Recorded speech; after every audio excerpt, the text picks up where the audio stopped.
Good morning, everyone. I call this meeting to order. Before we start, I'd just like to say that I'm honored to step into the role of chairwoman of Hector's Municipal Airport Authority.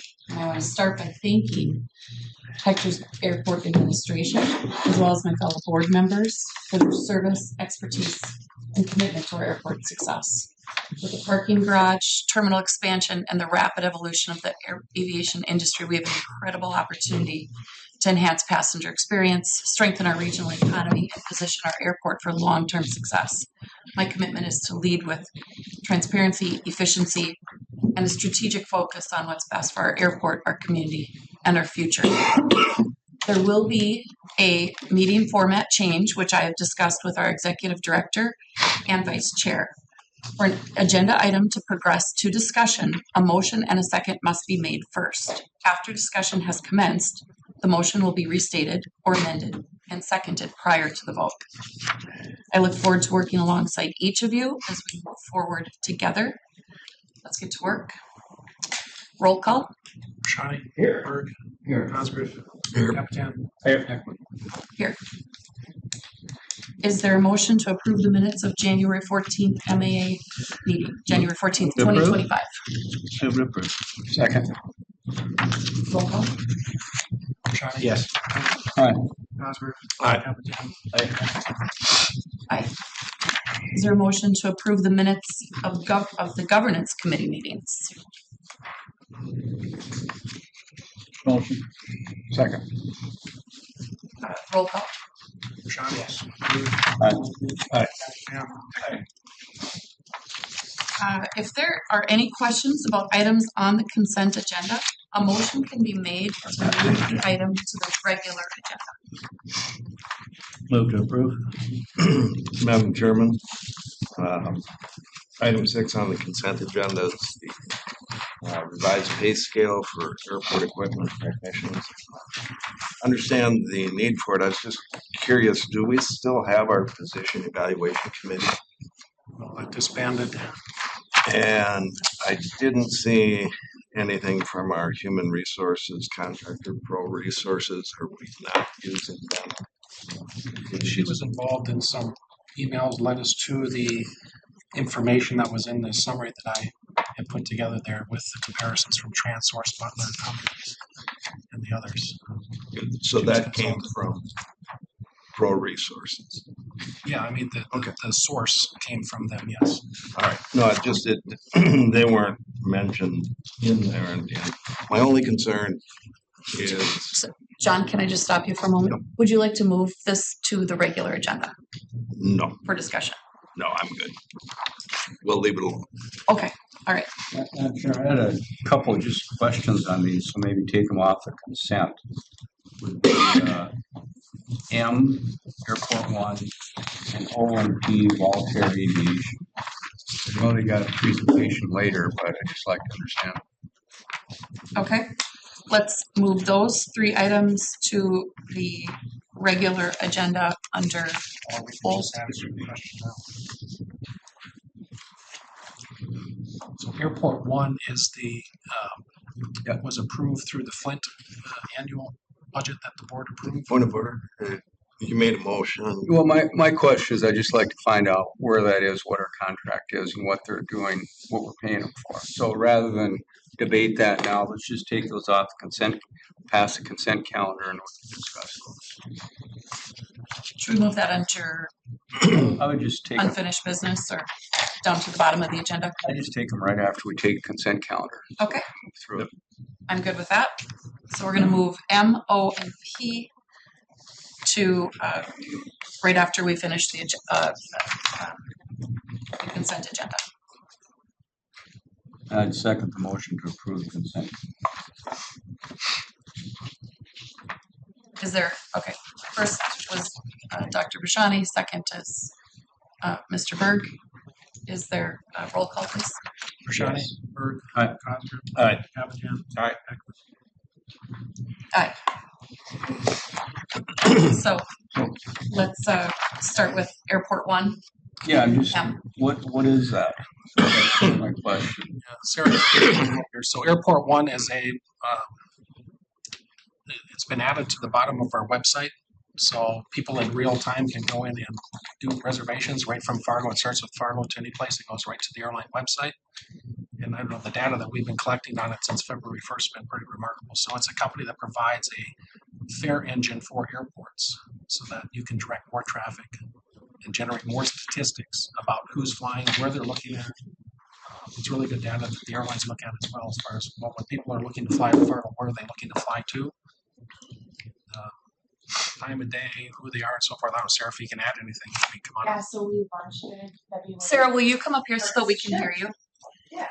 Or the people online can hear you better? Thank you. Sure. So like Sean was saying, this is Fly My Airport, and it is on the homepage of the Hector website. We launched our paid media February 1st, so just about 10 days ago, and we already have nearly 2,000 people searching for flights and 20 people booked a flight using that widget. So like Sean said, we can collect that data, who they are, we can retarget them if they started searching. We can serve up a Google ad, Facebook ad, and direct them back to Hector's website to search for flights. So it's an annual subscription coming out of the marketing budget. It's just a separate line item on the invoicing. But yeah, we just kicked off here earlier this month. So is it 26,000 per year then? Or is It'll be slightly less, but there will be. Yes, there was an implementation fee. So if we continue next year, it will be slightly less. and then I saw that it was powered by Kayak. Do we get a kickback from Kayak or from this website on people that book? No, but we do get the search history, like the people, so that we can then target them for marketing efforts. Okay. Yeah. Thank you. They don't actually book on Kayak, they book directly from the airline. Right.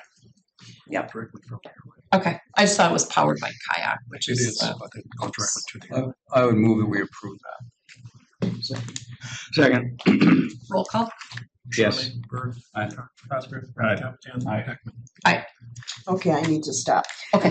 Dr. Bashani made a motion to approve the order of the agenda. It's took a turn, Okay. so we haven't really approved the consent agenda. Move to approve this consent agenda with the items that are withdrawn for specific conversation. Oh, and I thought that Rick had seconded that. No? However you want it, Joan. Okay. He did. Tell us what you Okay. want. All right. I just skipped ahead of Joe. Okay. My bad. Do we No. need to do a vote on that I thought so. amended?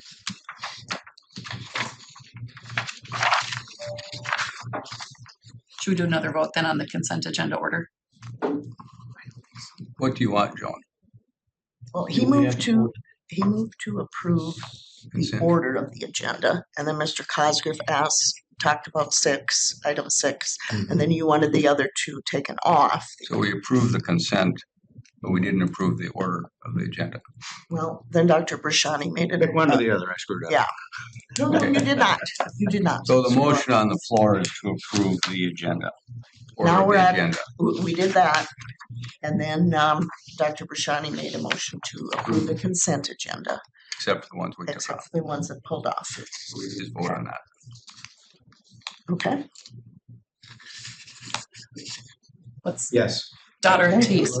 Cosgrove, Faster to vote. Templeton. All right, got that. Then the vote for Airport One, we've already taken that, right? Right. Then let's move on to the Volair. So that's Item- the leakage study that you requested, that was. Yeah, my finished. question is, what are we paying them?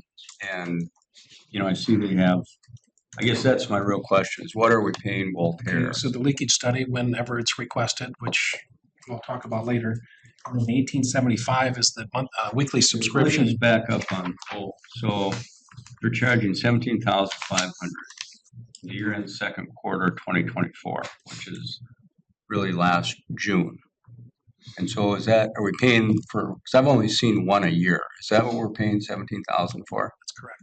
So they captured the same data from the DOT for the same time period, so you have apples to apples comparison. That's in your packet today. That's what you had requested. That's what they. My question is, what are we paying for? So we're paying 17,500 a year for one leakage study a You year? do it each year, but I think after today, you may we decide to wait every 2 years possibly because the data doesn't change that fast.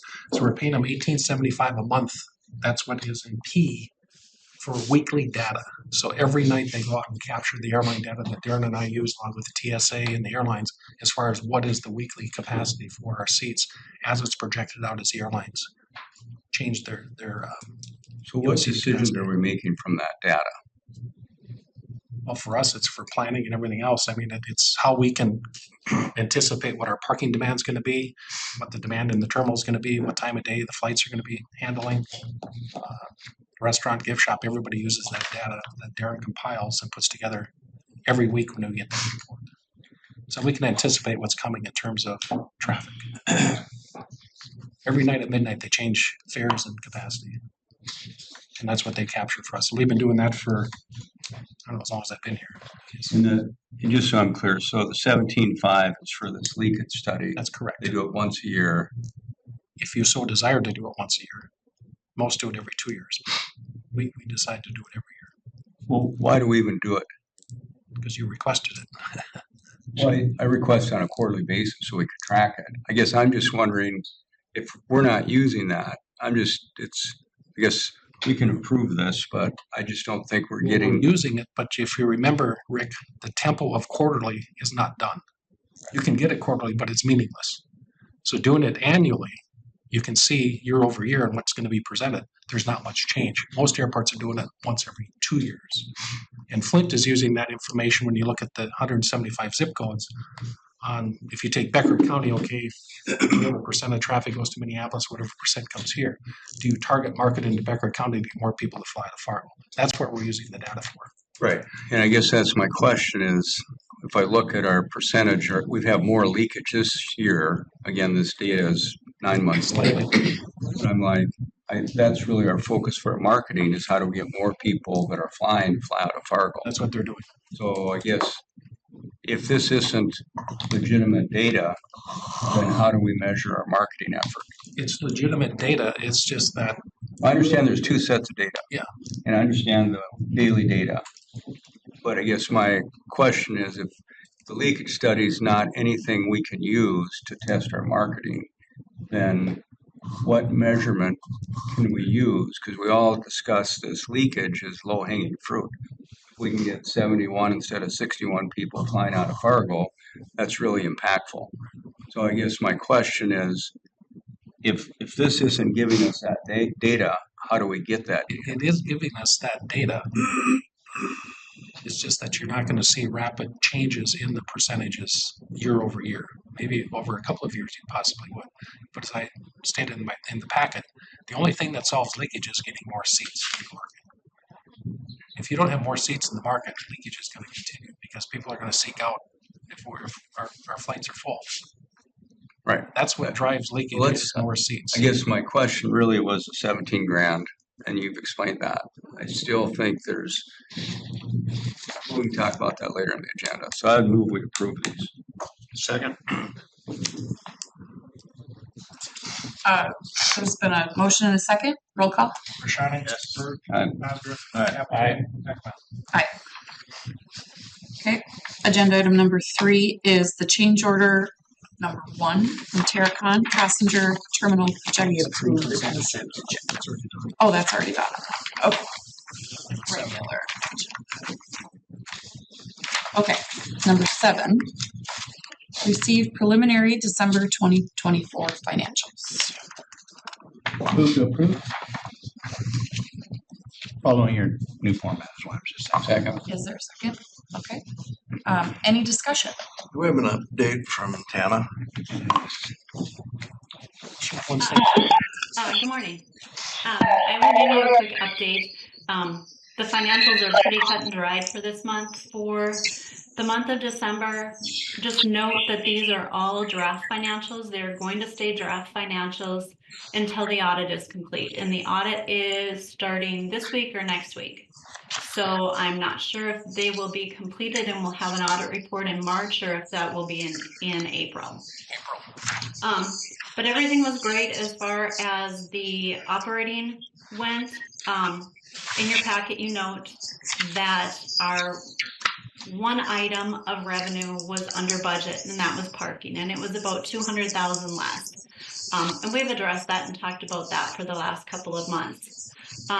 As far as the terminal projects and the parking projects, those are right on track. I know Brenda's going to provide an update. Those are all right on track. There's no surprises there. What's going to happen for me in the first quarter is I'm going to start looking at all of the other projects that we have out on the CIP and start comparing the funding to that and start evaluating what additional funding will be needed, what projects we can move forward with at this time. So that'll be working on in the first quarter. And at the end of February, I'm also going to be meeting with a couple different businesses, I guess you could say, to discuss what our options would be for any type of debt financing in the future. I mean, our first choice we know would be Bank of North Dakota, but I wanted to reach out, talking to Baker Tilly, and then getting involved with a couple other companies that have reached out to us just to start preliminary conversations regarding any type of debt financing we will be needing in the future. Madam Chairman, one item on the reduced or the parking revenue under budget. It would help me to understand if we could look at how much of that is reduced number of cars parking and how much is reduced revenue from moving parking away from our highest price parking in the short-term lot. I do not see the full parking report with all of those statistics. So, Sean, I hate to put you on the spot, but is that something that you guys received from the parking? It's not in their report. They don't do year-over-year comparisons with number of parkers, but Greg can pull that information. I don't know if Greg, if you're on, but that's information that we can get. Just as we bring parking back online, we want to understand if we've sort of pushed parkers away from actually parking, or if where that revenue drop is, or is it reduced revenue because we've taken our $22 spots and pushed them into less expensive spots. Just as we start that process, just so we understand that. Yeah, we can get the numbers from Greg, I'm sure, and either send that out before the next board meeting or include it in the next board packet, whichever you prefer. Yeah, just as how we roll out parking when this comes back online. That's all. Sure, I will look into that for you. Thank you. As our biggest revenue generator, I think it's good to stay on top of those Absolutely. numbers. Any more discussion? Any discussion? Any discussion? Would you like to stay with the motion as originally stated? Roll call. Yes. Shawnee, Berg, Aye. Cosgrove. Aye. Pam. Aye. Number 8, receive update from TL Stroh Architects on parking structure. Is Mr. Stroh? There you are. Good morning, everyone. Things are going well at the ramp. We've obviously had to take a few weather days, but right now we have about a third of the floor poured on the first floor, a third of the ramp. So, and they're working on kind of the next third, doing all the underground plumbing and stuff and that. So they're really moving well. Sounds like our precaster wells will be off the site in about 4 weeks, roughly. And then they'll be starting to work on all the different things with regards to the roof and underground, more underground work. They've actually work a couple of weekends to try to make up for some of the days. So right now we don't anticipate the schedule changing, and we're on track for that early August timeframe. Any questions? Terry, at the last meeting, I noticed in the minutes there was reference to the additional lane in front of the airport. Is that going to be 1 or 2 lanes? It's really kind of 1.5. There's place for parking and a place to drive. So it's going to be about wide enough for 2 lanes. But I think we're looking at possibly taxis and things like that might be over there. But for sure 1 lane. I'd have to look at the drawings again, but it's a wide enough road for 2 lanes. So if we end up deciding not to do that, from a parking perspective, it would be 2 lanes. Now, what we have done though, because of the relative distance of coming out of the ramp on the north side going into the terminal, we pinched that down, and we'll have a kind of a road bump there to try to slow up traffic, because it's not very far from that road where we get onto the sidewalk. So it does pinch down, and we have a little bit of a raised area there to kind of slow people down. Thank you. Just want to make sure that there wasn't a bottleneck issue if we. Yeah, really, we were looking for 1 more drive aisle, but we also were talking about that area having taxi pickup and other grabbing people to come off, and so they're not using that to stop in front of the terminal. Okay. Okay. Terry, do I recall as well you were going to use tables as both a traffic mediator, but also at crossing points? I'm sorry, I didn't hear that. Do I recall that you were going to use tables for the crossing points, but also as a traffic speed mitigator? Yeah, we're waiting.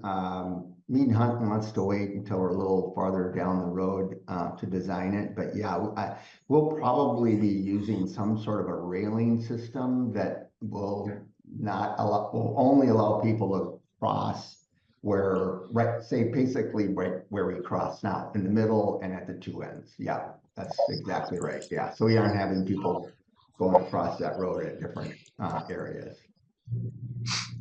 Thank you.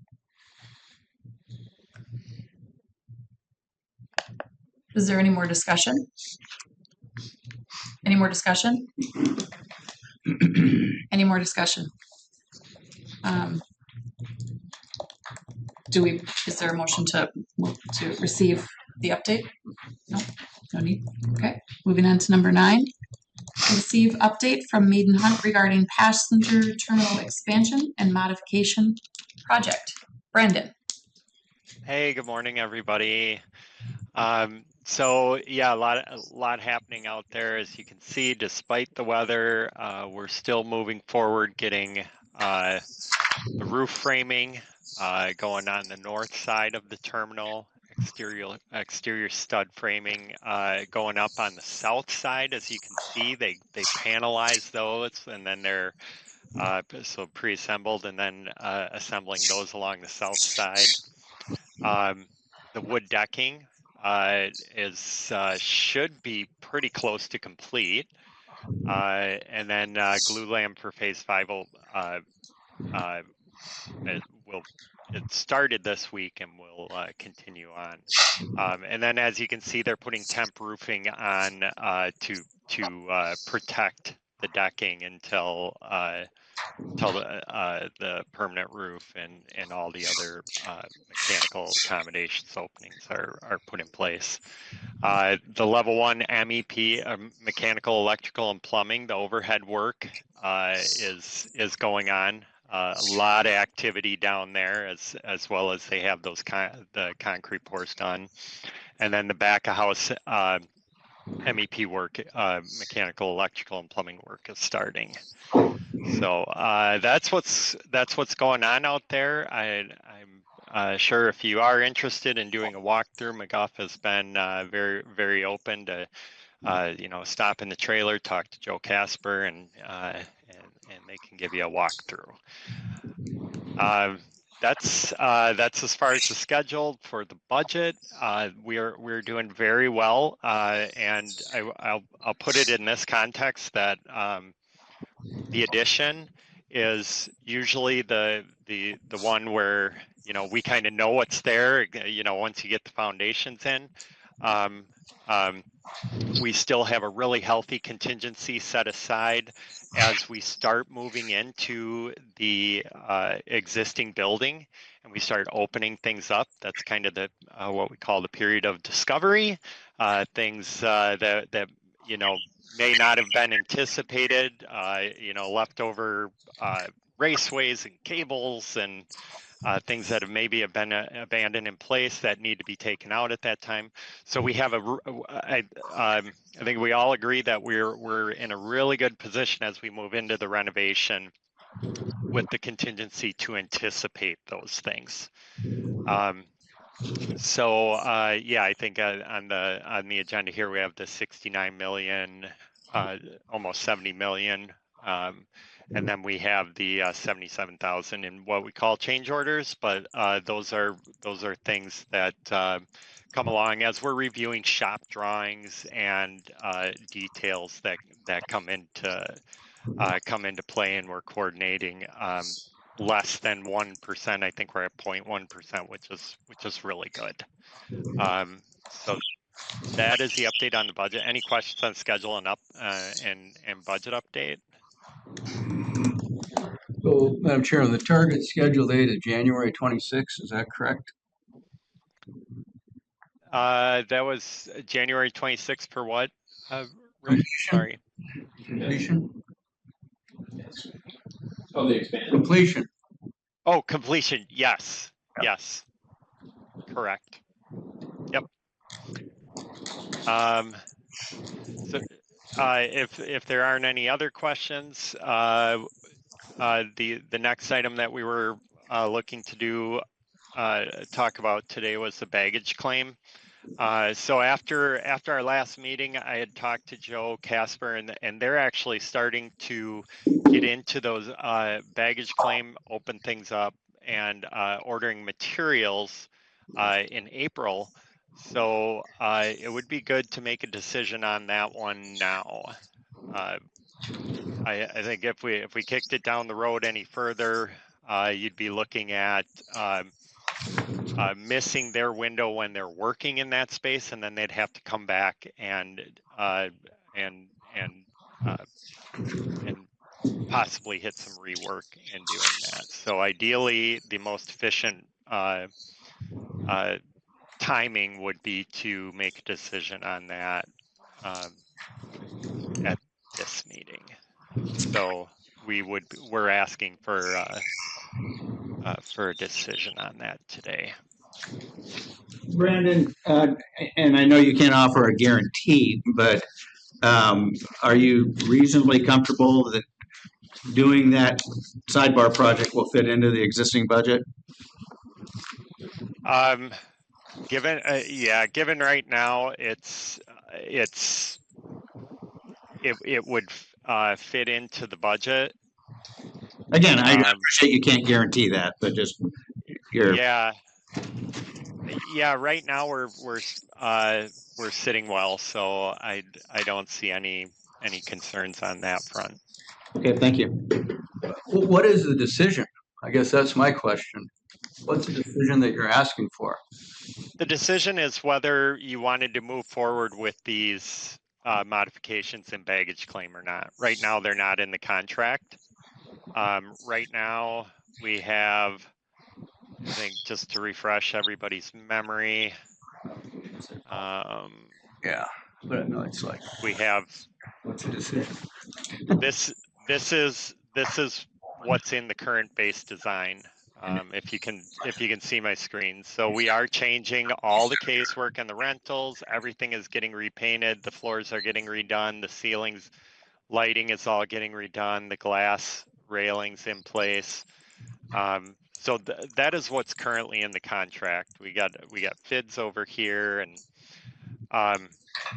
and so this question is modifications that were requested by Chair Ekman were the wrapping of the wood columns. So if you can see the wood columns or the columns here, wrapping those in wood, adding LED lighting over the baggage claim areas. So we'd be adding additional lighting over the baggage claim carousels. And then there was a request to for additional cart storage over here. So we'd be building a wall, a little alcove here to store baggage carts. So, Brandon, I think there was the 3 items, and I'd asked if you could itemize the cost of each 3 items. So if the board chose to do 2 of the 3, we would know what the breakdown was. And then also, I wanted to point out that the sunflower wallpaper is no longer there. And I remember in one of the renderings that we saw of the baggage claim, the round posts were squared off to facilitate the monitor being mounted on them.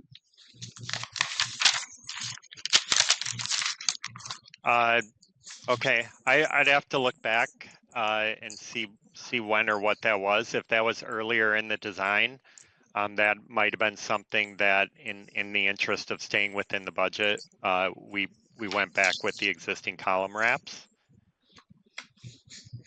But yeah, so just a refresher, this is the itemized list that was provided to you earlier. So wrapping the wood columns, about 31.4, add LED lighting above baggage carousels, about 31, and then adding additional baggage cart storage, about 20,000.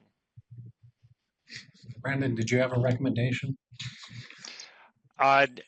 Yeah, as far as we're concerned aesthetically, we don't see the additions as necessary. You're going to have a beautiful baggage claim area that will complement the rest of the terminal. So we think the design is adequate as is. So it's really up to the board if they choose to move forward with these. Well, Madam Chairman, I think there's been a lot of time and effort put into making the point that we want this attractive down there. And if I heard you, Brandon, you said this fits in the budget. In the future, when you say we have to have a decision, I think the background should be done so we know what we're dealing with. I appreciate your recommendation. Probably should lead with that, but having said all that, I approve the expansion, or I approve the improvements. I would move that we do the improvements of the 82,000. Is there a second?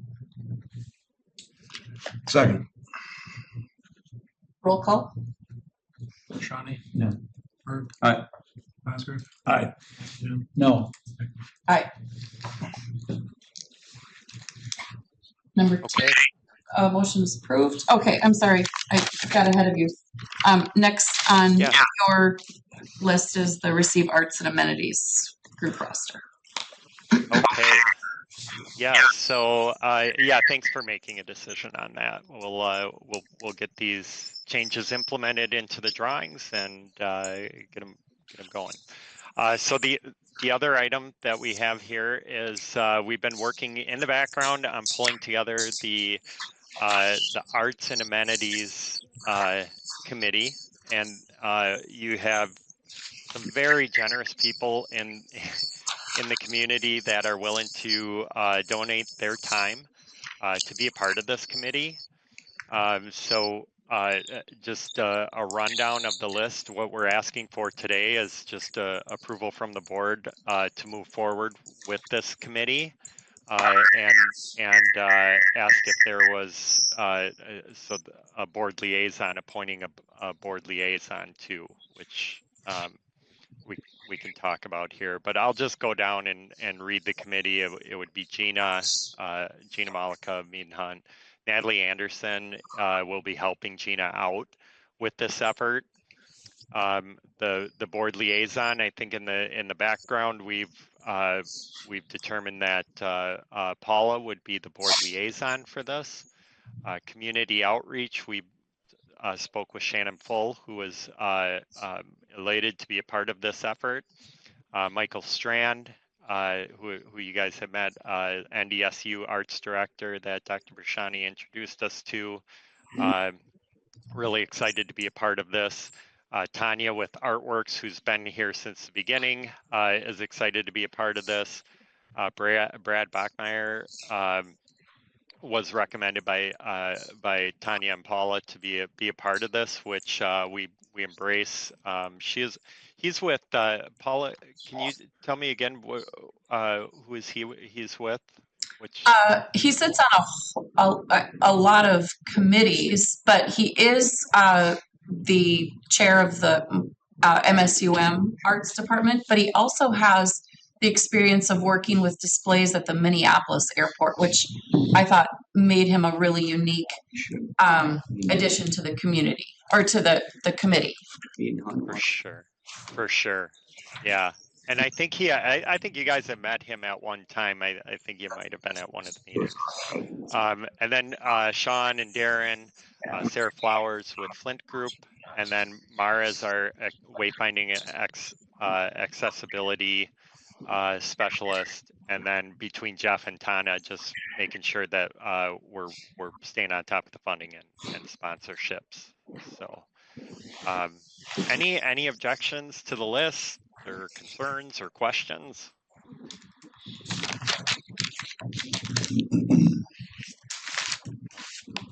Okay. If not, next steps, we're going to be putting together bi-weekly meetings with this group to get things going. I'll probably put a poll out there, Paula, to you and the rest of the team, just to make sure we find a time that works for everybody. That is all I have for today, so thank you. Thank you, Brandon. Yes, John. Madam Chair, as long as you're talking updates, something I would recommend and ask the board to consider, and this is a topic that I'm very passionate about on every board I get close to, is updates regularly on workplace safety.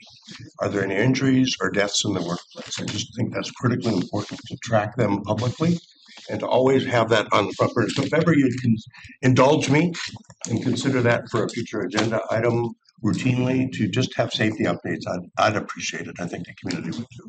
I appreciate that. Thank you. Number 10.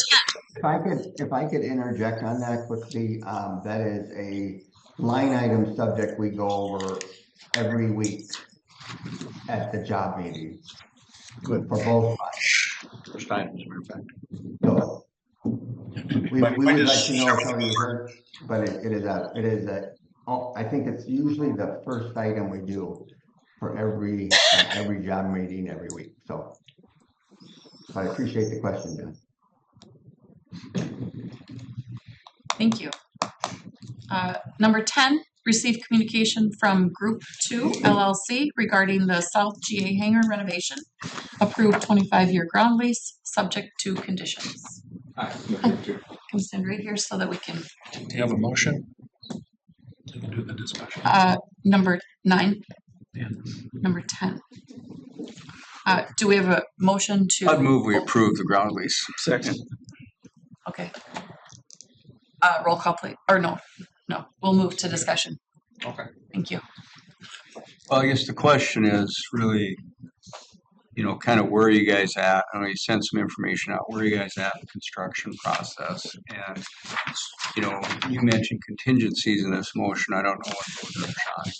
But I'm assuming you get the financing lined up, getting the construction lined up. And before you get the financing, they want to know that you've got a Yes, so we From laid out us. a construction schedule, planning on starting May 1 for pulling permit, getting fencing set up, and getting that all wrapped up with fencing being pulled down mid to late August. I think August 15th was the date we had. And all renovations, including resheeting, MEP, would take place inside of that. So, Madam Chairman, my only question is 25 years. Are we doing all our land leases at that term? Depends on what they need for financing. Some are longer, some are shorter. It all depends on the financing. I'm just wondering if we can't do an assignment of lease grant that, you know, as far as financing and collateral, they could have the right to assume the lease to protect their loans against it. I just worry it's 25 years are long-term leases. Just something I think we should be considering. Well, I think it's, yeah, I mean, I understand what you're saying. We own the land. But we kind of also control the tenant in the case in terms of setting their rent, you know, requiring them what they can and cannot have in there, and I think the exterior. So I just think it's important to have at least a 25-year lease for the bank, because banks aren't used to financing hangars. So it's tough to get a bank to finance a hangar in the first place. Well, and I think with an assignment where the bank can step into their position. That will be coming. That's automatic. That will be coming. Their loans are probably 25 years. They're more in the 10 to 15-year range. Well, but I think what they do is they amortize them. And again, it depends when you're remodeling versus building new. But I think, you know, if someone's going to build a new hangar and spend a couple $100 a square foot on it, probably need to be in that 25-year range. So They will be coming back to us with an assignment if they are default. That's automatic. We have those on 5 or 6. Well, and I appreciate that we do have the escalator clauses. Some people don't. We should have the escalator clause. No, it actually is in there. Every single lease has a clause that says that the rate is subject to change on each anniversary date. You sign a 25-year lease, if it's on May 1st, every May 1st is subject to change. So it isn't. But I think that's something we just need to make sure that we're keeping current with, because there are situations where we look back and see leases that haven't been adjusted. But right now, our GA rate at 18 cents, we're out of the market. We're way above what West Fargo, Moorhead, and the others are charging. Well, for airports, but for commercial property, 25 to 50 cents a square foot is reasonable. That's a different discussion. Yeah, I know. And then we're at 30 cents right now. So your Fargo and others are at 30. And Cass County now, the Cass County facility is ready for their adjustment this year up to 30. So I guess my question is, what are the contingencies that you have in this? you had requested when this information came out that we could possibly put conditions on it until you had more information with the schedule. That's been satisfied since the agenda was put together. Sometimes the board will start the lease once the building permit is issued. I don't know that that's necessary here, but a lot of that's going to be dependent on the bank to have the ground lease in place. So conditions are there per your request, and I don't think that's necessary now. Well, the only thing, if this were, again, a normal city process, you'd have a building permit like we're doing the lease. But if no one builds, that permit expires. But anyway. And the same would So be we here. don't have any of that in here. We're approving a 25-year lease without conditions. Yeah, I mean, obviously, if they don't finish the project, we can have a provision in there, and Stacy's prepared to do that, where it would revert back. You know, My only question is, you said subject conditions. I didn't know what that meant. if for some reason they don't fulfill, finishing the project, and it's set there, it sits there in a decrepit situation, obviously the board's going to step in. And those clauses are in our leases already.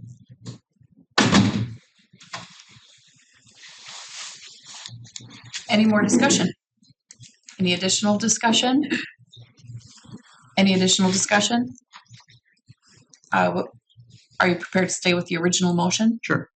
Roll call, please. Richard, Yes. Bird, Yes. Crosby, Aye. Capitan. Aye. Thank you. Thank you. And just to make sure I'm following that, so, cause we'll apply for the permit here shortly. And with our bank financing for the lease, so when exactly are you guys gonna rank that lease? Are we doing that? Pretty later this week, early next week. I have a draft already. Oh, okay, I just might have a few questions for you. okay, I believe my contact info is on there, so.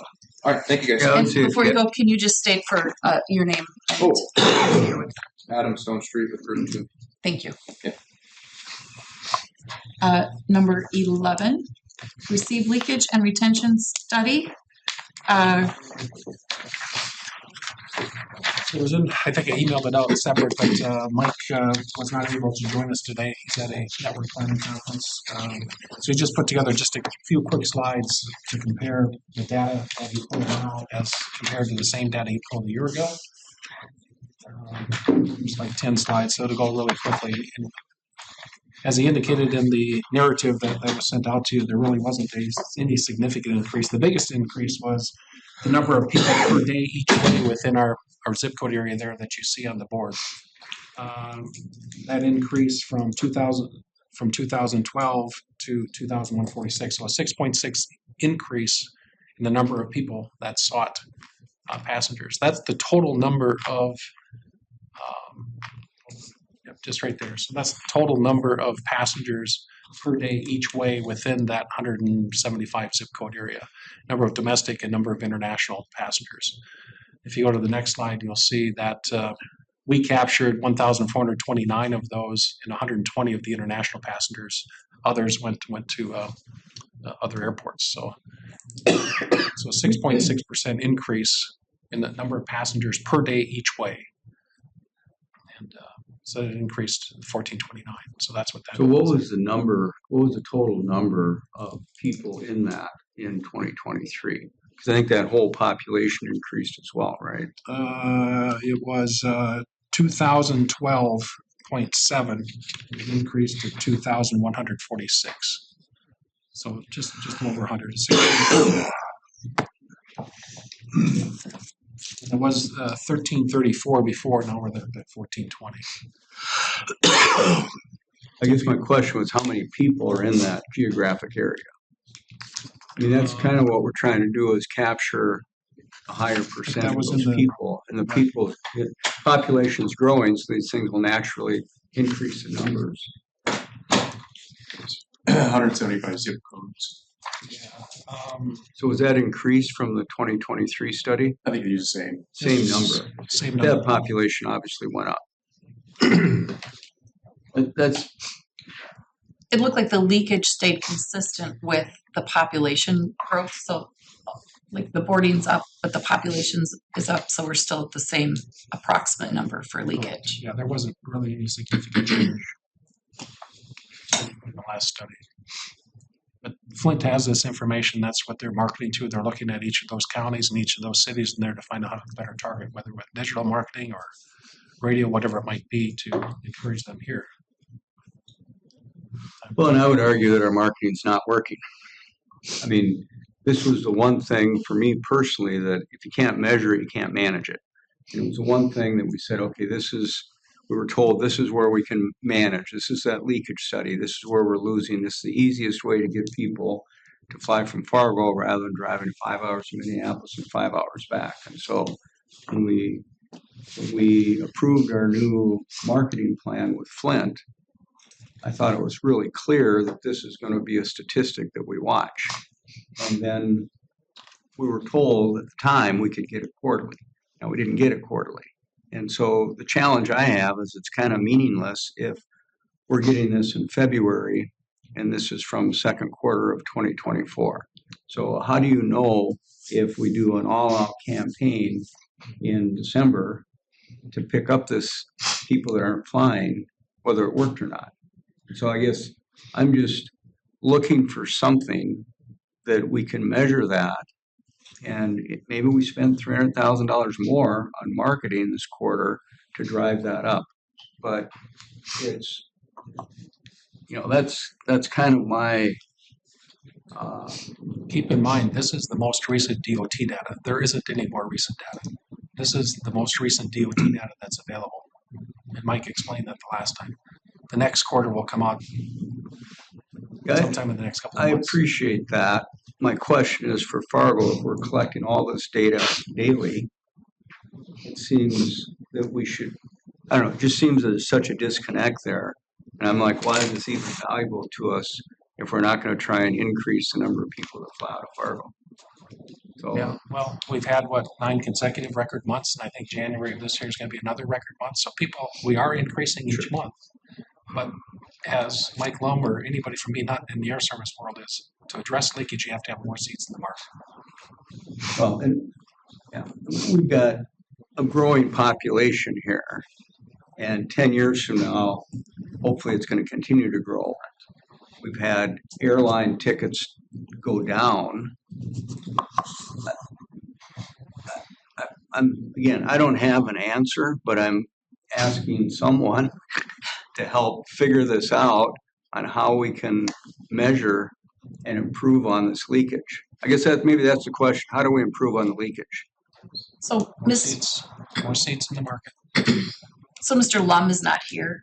And if he was, maybe we could ask him, since we're spending $1,875 a month to track these statistics, but we're only presented. 1875 doesn't track this. 1875 is weekly schedules that are projected out. What did the airlines change in terms of a 50-seater for a 76-seater? That's changing. It doesn't track this year. Okay. What Mr. Lum would tell you, what I'm trying to tell you is how do you address leakage? More seats in the market. Period. More seats in the market. Seats in the market. I mean, airlines and keep trying to encourage them to upgrade mainline service like what United did under Denver. They went from a 76-seater aircraft to a full mainline aircraft. You're adding in Atlanta service. I mean, you're putting in more seats in the market as they upgauge aircraft. That's a function of just continuing to work and build that relationship with those airlines to do that. Adding more seats, that is the answer. There is no other answer. So how many seats? You want, but if you don't have the seats for the people to come here from Becker County, it's not going to do any good. They're going to go to another airport. So that would be valuable for us to know that. How many seats do we have? Okay, I don't know. Darren puts the monthly stuff together. I mean, we should. That's what the monthly charge is. We forecast out. He goes out 6 months actually and pulls all the schedules, so we know how many per month we have and so on. That's why I said like March of this year we're going to be 70,000. We've never been close to that. Like have 70,000 seats There's a available. lot of seats, and if you figure we're filling 85% of those. Yeah, I mean, March is going to be a all-time record month for us. We already know that. Our load factors are high. Then I guess it would be good to know. So you're tracking the number. Per day. I mean, What's that? We track them per day, per week, per month. We have all the data. Well, I think it'd be good to see something that shows that. And so we know as a board if our seats are going up or down or where that's at. If you're saying that's more. Well, that's what that monthly report is. We get it every week or every 2 weeks. Yeah. So we can schedule out, and that's part of it, like planning for parking. I mean, that's why in March, I bet that new lot's going to be full, just with the number of seats we have coming in. I mean, we use those numbers so that the TSA know about the checkpoint staffing. The airlines already know it because they know what their seats are. But and I can send you the weekly report. I don't want more reports. Just so you know what we're pulling it from. Yeah, and again, it's hard for me when I get a whole bunch of stuff and I don't know what the point is. But what we're saying is the number of seats are directly tied to solving this leakage problem. Correct. So then I think you should dissect that in a way that's meaningful so we can know are the number of seats going up or down. And if there's something we can do to help that, we want to be able to do that. Are the airlines motivated by the planes being full, or do they simply not have enough larger airplanes to devote to this market? Or do you have any sense of that? I know I can tell you the philosophy that Northwest had that Delta carried over is they don't want 100% load factors from the spoke airports into the hubs. So they will price it so that it doesn't get to 100%. If it does, that means somebody's paying a premium for it and they're making money. The problem is if they get too many people from the spokes into the hub, their competitors eat their lunch. So others come into Minneapolis where Delta's the dominant hub, or Atlanta or Salt Lake City or other locations. So it's by virtue of trying to control what comes from the spoke airports into the hub so that people that want to drive to the hub, their seats available on Delta versus Frontier or Allegiant or Southwest, somebody else coming in to take what they think is their passenger. That's been the philosophy for years. Same with United in Denver, who's dominant, or American in Dallas. Interesting. So do they want 100% loads? No. So they're not motivated to bring. They'll take it, but larger you're going to pay airlines. for it. You'll see as you attain about every bucket of seat that's available. As you get up to an 80-90% load factor of an airplane, you're going to pay a premium for those extra seats. And people in this part of the region have been, by and large, willing to pay it. So under the large umbrella of marketing, when it comes to getting those additional seats, additional routes, or additional airlines, it's called air services marketing. And Sean, what are we doing with air services marketing? It's communications all the day. It's air service development. Going to the conferences, going to headquarters, just meeting with network planners. But do you have a specific company that you work with on air services? Volair is our air service development. So Mike Lum, who's been in our market for how many years, 20-some years, knows the businesses here, Chamber, EDC, and so forth. Mike is the person that puts together the data, the information that we get from the airlines. The airlines know a lot about our markets. They know what we think. What they don't know is the new developments that may take 30 to 60 days to hit the newspaper or their news sources to find out, hey, what's going on in Fargo or Sioux Falls or Bismarck or Billings. That's what they're looking for, is what's new. Microsoft all of a sudden is going to come back and travel, but they're not traveling right now. Or ideally, buys a firm someplace else in Salt Lake City. That's what they're looking for, new data. They know all the historical data. In the leakage study that we have, they already have all that data. They know. Well, Madam Chairman, here's what I'd like. I'd like to go back to second quarter of 2023 and find out how many seats we had available in that month. And then second quarter of 2024, how many seats we had available that month. And then bring that forward to February 2024, how many seats we have available now. 25, I'm sorry, yeah. So we can see, yeah, so that would help us see how that ratio is changing or not. So I guess that would be helpful for me. Darren's got all the data. Would you A year ago, the airlines really cut back on their seats the first 3 months. We didn't break records the first 3 months, and then come April, that's when they started dumping seats in our market. Well, what I'm trying to do is figure out how that ties into the legal. No, I got all that, yeah. Okay. Would you like to make a motion No, we just get it. to direct staff? I have the maybe dumbest question in the world. Usually I listen in your meetings, but why isn't Grand Forks included in our view? I mean, the family and people I know, that's where they're all coming from. And it's relative to the unique flights we have here that are destination driven. It's a huge, that's why they come to Fargo. So wouldn't we want to know the Grand Forks market relative to ours and how we ebb and flow there? That's a lot of people. I mean, we're going right up to Grand Forks with this. We used to go beyond, but our consultant had other ideas to not include Grand Forks just because of the data. We know a lot of people are already coming here from Grand Forks County and Trail County and north. But yeah, it's just, I think if we added Grand Forks, our leakage would go down more. But I mean, even though we're grabbing theirs, when you look at the total number, it would bring us down. But don't you want to know that? the leakage would be worse. That's for sure. I don't know. Well, the question I've always been asked, if you're going to do a survey, what are you going to do with the results? And so right now we're getting the results and we're really not doing something to change that. So I think the question is, what can we do to increase or reduce the leakage? That's kind of the question. Then I think, having apples to apples helps us with that. That footprint could be any size, but the question I have is, what are we doing with that information? marketing though. Grand Forks is just a target for us to market to.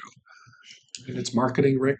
It's making sure that the network planners have the information. So as they look at where they're going to upgauge aircraft or put additional flights in the market, it's all of the above. That's what we're doing with that information. That's what we do with it. Do you guys see that? No, but And I'll be done one more second. In the world of marketing, you don't advertise in your own local market typically. You advertise in other markets. I'm from that world. You get advertising from other markets. So if Grand Forks isn't going to much likely, I mean, they're going to advertise in our market, we're going to advertise in theirs. So why aren't we advertising and promoting? Maybe we are.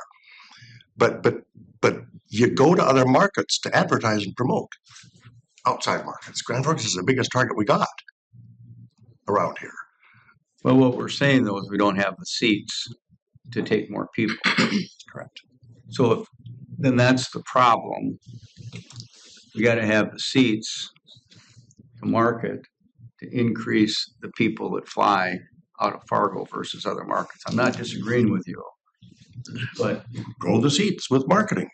So if the key Delta to won't give you the leakage is additional seats, then maybe we should request that Michael Lum at our next meeting gives us a report on what he's doing with air services, and if there's room in our budget to add additional resources to pursue those additional seats and airlines and destinations. yeah. I think the first step is getting this information we talked about and see where we go with that.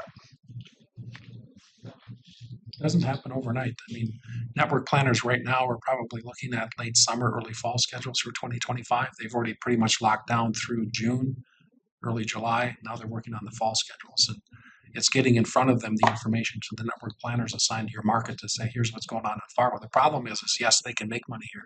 It's just that they can make more money in other markets. That's where they're going to put the aircraft for the shareholders. Salt Lake City made money, Hanover Fisk, but a 4% margin versus an 8% margin someplace else. What are you going to do as a businessman? You're going to put your aircraft where you make the most money. So it's a function of that. It's not going to happen overnight. You're not going to see any rapid changes over a year. Probably it's a 2-3 year period. And the Boeing situation with aircraft deliveries, I mean, right now, Delta American would love to have mainline service on Dallas. They just don't have the airplanes. Air Wisconsin just canceled their contract, so they're struggling for airplanes. In the Boeing situation with all their delays, Allegiant's behind, everybody's behind in getting more aircraft. It's not going to happen overnight, but it's a marathon, not a sprint. They keep running into each other on the runway. Helicopters, should ban those. Because it does take time. It's a good idea to be talking about these things before we have our January 26th opening. Madam Chairman, and as we pursue this, and anytime I hear in marketing, there's only one thing that can drive, then I think, wow, what an opportunity for innovation. And what is that way beyond that? How do you break through and break new ground, new barriers? So I would encourage us to look at what other ways are there. 'Cause anecdotally, we know people drive to other markets to fly. And I'm not ready to accept the premise that they're going because there aren't seats out of Fargo. I think it's pricing, I think it's convenience, I think it's a number of things. And that's what we're trying to figure out. How do we get that message to the people? If we look at Sioux Falls, their leakage is much less than ours. What's happening in their market?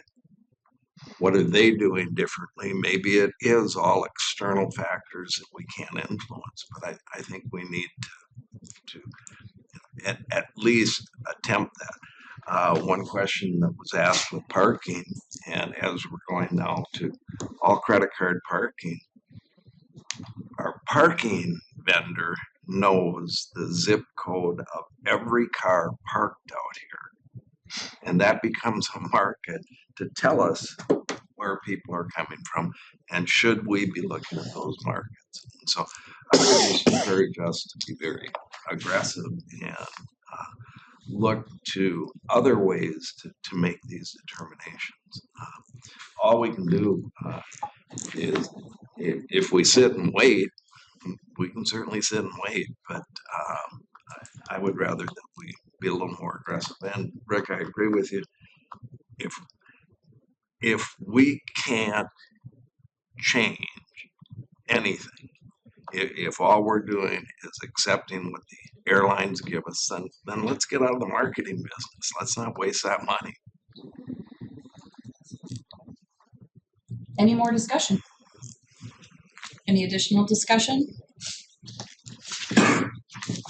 Any additional discussion? We'll move on to number 12. Receive update from governance committee. Dr. Bashani, Mr. Hurt. Yeah, happy to provide an update. Rick and I continue to meet with our consultant, grinding through, and that sounds negative, but it's not meant to be, grinding through a draft that's appropriate to the MAA. Truth be told, it's probably going to look a lot like every policies and procedure for every major organization in the FM area. And that's not a bad thing. I'm trying to say we're not cooking up wild schemes or going off the rails on anything, but we also have to do due diligence and walking through every aspect. I think we're near completion of that, and in the near future would anticipate coming back to the board for ratification of a policies and procedures that some could argue we should have had for a long time. That's irrelevant, though. We will have policies and procedures in the future. Well, assuming the board ratifies it. Any more discussion? Any more discussion? Any more discussion? Moving on to old business, the North Dakota legislative update. Sean? So Senate Bill 2006 passed out of the Senate Appropriations Education Environment Division Committee, which is chaired by Ron Sorbach from Fargo. The Fargo will pass. That includes $120 million for Fargo, Grand Forks, and Dickinson. It's moving now to the Senate Appropriations Committee. We're waiting for that to be scheduled for the hearing, and after that, I'll go to You mean full the Senate. House Appropriations Committee? Yes. Pass the Senate, right? Well, full Senate Appropriations Committee. Oh, they haven't voted on it yet. That's correct. And then it'll go to the Senate floor. And so far, there's no obstacles. I did send a letter in support of Senate Bill 2323 that Senator Beckedahl had requested support from Fargo, Grand Forks, and Dickinson, and the Airport Association, which will provide funding to hub cities that were impacted by oil, took out loans and so forth for their airports, which will be some funding that will go to Williston, Minot, and Dickinson, which the hopes that it'll offset some of the airport debt. So we requested our support of that for his support of 2006. We'll keep working with the Airport Association, the Aeronautics Commission, and let you know, I guess, when there's more hearings coming up. But as of right now, nothing is scheduled. But no It's concerns not at this being point. slow walked either. Kind of jogging. Yeah, well, I think crossover is probably next week, so they have to kick them all onto the House and then start the process over. But yeah, that's good. So far, so good. Madam Chairman, Yes. Commissioner, the commission does sort of a matrix of different things to follow that, or do they take positions on these, or? We have 100 and some we track, I believe. Specifically, we take positions on many relative to our existing policies and so on. We don't vote independently on many. Once in a while we do. Would you like that shared with you, or? Well, I was just hoping we were all pulling in the same direction on these various bills. Sean, do you see our reports from Michael Redlinger? I haven't this year. Why but don't I I did- just have them shared to you and administration, and it wouldn't hurt just to see what the city's tracking. But we did chat with Susan Thompson on both of these, and the city didn't oppose it. No harm, anyway. The chamber's been there for each of the hearings. Fargo West Fargo Chamber. The city's didn't call her a lobbyist, but Terry Efforts. she's been at all the hearings in support of it from the city of Fargo. So they are there. They're aware. I know the county, every Friday, we have a meeting from 1 to 3 on legislative updates and what bills are going through, which ones we. That's gotta be fun. Yeah. Which ones that the county or the state associations are opposing.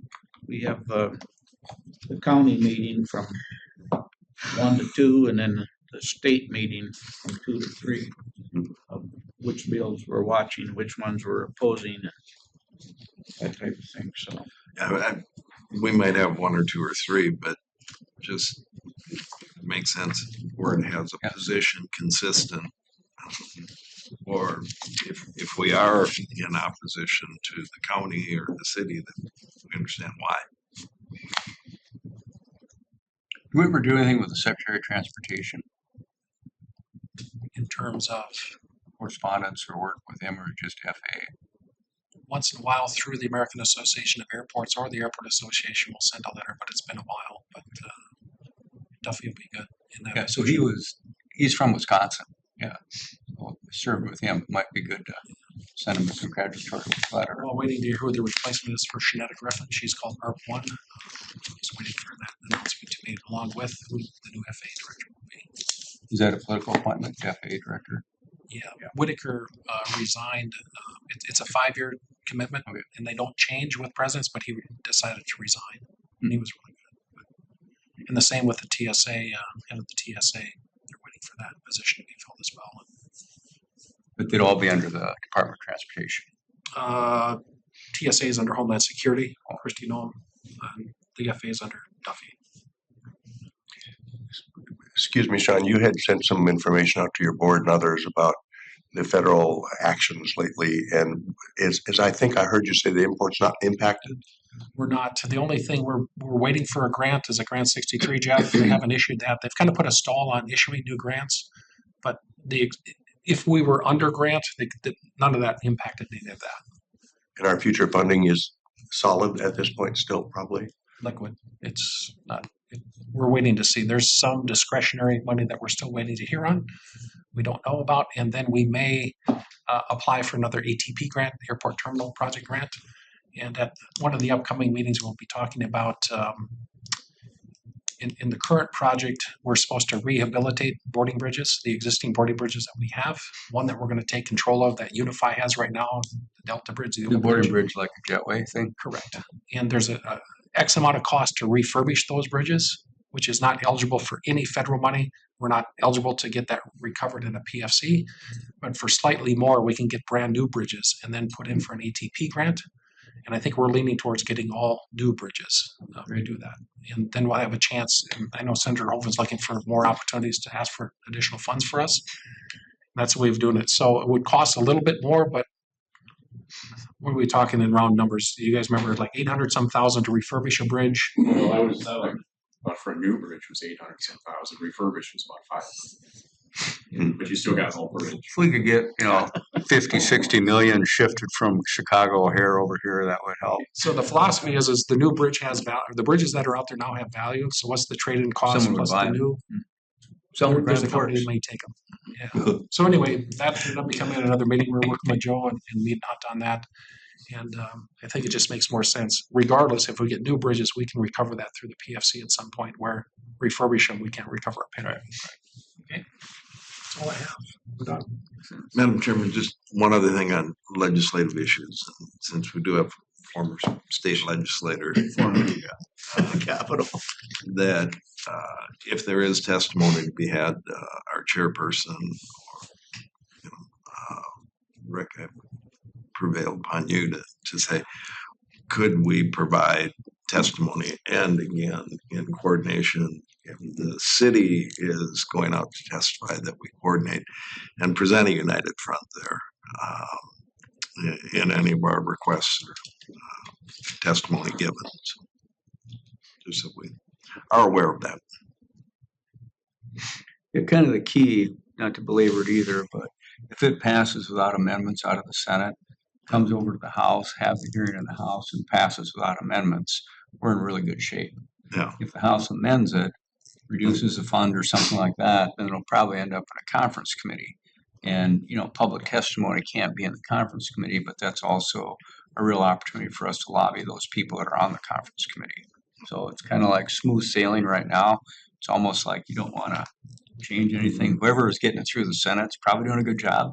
Yeah. But if there's any flags that pop up, I know there's a lot of people willing to step in and help. So that's kind of probably what we're looking for you, Sean, would be if there's any hiccups along the way, you know.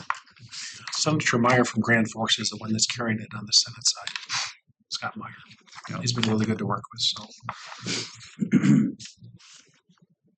Before we adjourn, I just want to remind everyone of the, before our next meeting on March 2nd, 3rd, and 4th, we have the North Dakota Aviation Conference right here in Fargo. And it's a great opportunity to really learn a lot about what's going on in the industry and in our region and in our state. And if you're interested in more information, I know that Darren can direct you to registration. Just one light item, information item, but then I probably should have put on the agenda before I move to approve the agenda. But reflecting what John was talking about, if an approach to solving a problem isn't working, find another approach. What we know, we all hear the stories of the bags took 45 minutes to come out. Or I sat on de-icing for an hour and a half, and we tell Sean to go beat up the regional manager. That's an overstatement, but to bring this up with the regional managers who, from what I understand studying this, look at overall performance and anomalies don't change the average.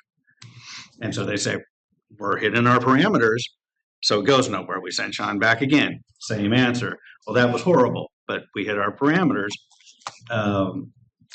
I think a new approach that Sean and his staff have taken is downstairs, and it's really simple, but I'm hoping it'll be very effective, is providing QR codes to the corporate level of each airline's concerns, complaints, comments page, so that maybe our flyers will be empowered.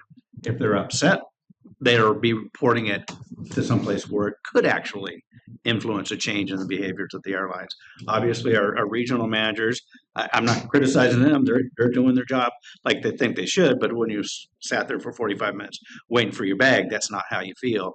And my hope is that they're very concise, they're simple, easy to use signs that I hope our flyers will take advantage of and maybe change some of the problems that we have. It's the least worth a try, because pounding our head against the wall using the same approach in the past hasn't worked. Maybe this one will.